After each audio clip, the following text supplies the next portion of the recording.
আপনারা জানেন এখানে আমরা কেন উপস্থিত হয়েছি।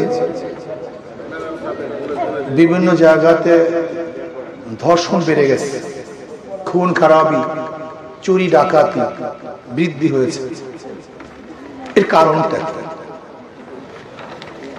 আমি মনে করি দুই একজন ধর্ষককে শুধু ফাঁসিতে দিলেই ধর্ষণ বন্ধ হবে না।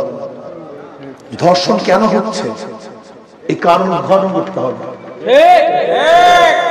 ধর্ষণের মূল কারণ হলো নৈতিক শিক্ষার অভাব, আল্লাহর ভয় আমাদের মধ্যে নেই, ইসলামী শিক্ষা আমাদের মধ্যে নেই।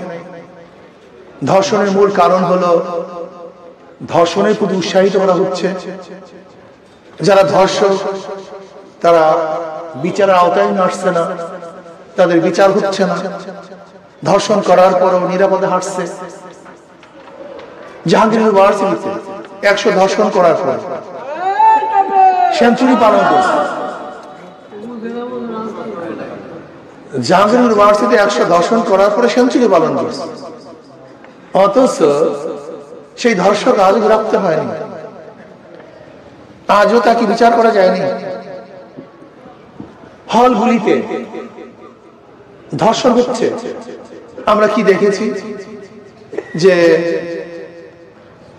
ছোট বাচ্চাদেরকে, শিশু বাচ্চাদেরকে অবৈধ গর্ভপাতের মাধ্যমে ট্রাঙ্কের মধ্যে আবদ্ধ করা হচ্ছে, ড্রেনের মধ্যে বাচ্চাদেরকে ফেলে দেওয়া হচ্ছে, বালির চাপা দিয়ে বাচ্চাদেরকে মারা হচ্ছে। অথচ আমরা নিজেদেরকে স্বাধীন মনে করি, সচেতন মনে করি, আমরা নিজেদেরকে উদারপন্থী মনে করি। এরকম হবে না।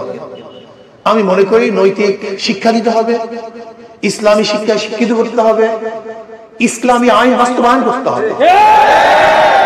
ইসলামী আইন, কোরআন সুন্নাহর আইন বাস্তবায়ন ব্যতীত ধর্ষণ বন্ধ করা সম্ভব নয়। এই জন্য আমি দাবি করবো, আসুন বাংলাদেশের গোটা জনগণ যদি ধর্ষণ বন্ধ করতে চান, চিরতরে ধর্ষণ উৎখাত করতে চান, তাহলে কোরআন সুন্নাহর আইন বাস্তবায়ন করুন, ইসলাম হুকুমাত কায়েম করুন।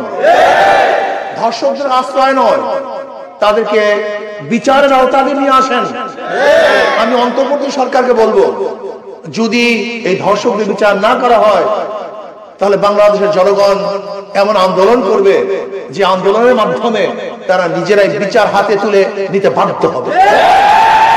আমরা চাই না যে জনগণ নিজেরা বিচার করুক, বিচার নিজেদের হাতে তুলুক, এটা আমরা চাই না। আমরা চাই জনগণের আদালত না করতে হয়। যদি আপনারা ব্যর্থ হন তাহলে জনগণ আদালত করে জনমঞ্চে ধর্ষকদের বিচার করবেই করবে ইনশাআল্লাহ। কাজে আসুন আমরা সম্মিলিত ভাবে, ঐক্যবদ্ধ ভাবে ধর্ষকদের বিরুদ্ধে, লুটারদের বিরুদ্ধে, দুর্নীতিবাদের বিরুদ্ধে, ডাকাতদের বিরুদ্ধে, জালেমদের বিরুদ্ধে, খুনিদের বিরুদ্ধে ঐক্যবদ্ধ হয়ে ইনশাআল্লাহ আন্দোলন করবো, সংগ্রাম করব। অবশ্যই বাংলার জমিতে ধর্ষকদের বিচার হবেই হবে ইনশাআল্লাহ। আমাকে আমাদের সবাইকে এই জালেমের বিপক্ষে, ধর্ষকদের বিপক্ষে এবং মাজলুমের পক্ষে, যারা ধর্ষিত হয়েছে তাদের পক্ষে সুস্থ বিচার এবং ন্যায় বিচার যেন প্রতিষ্ঠিত করতে পারি। আল্লাহ আমাদের সবাইকে সেই তৌফিক দান করেন। আলোকিত জীবনের সন্ধানে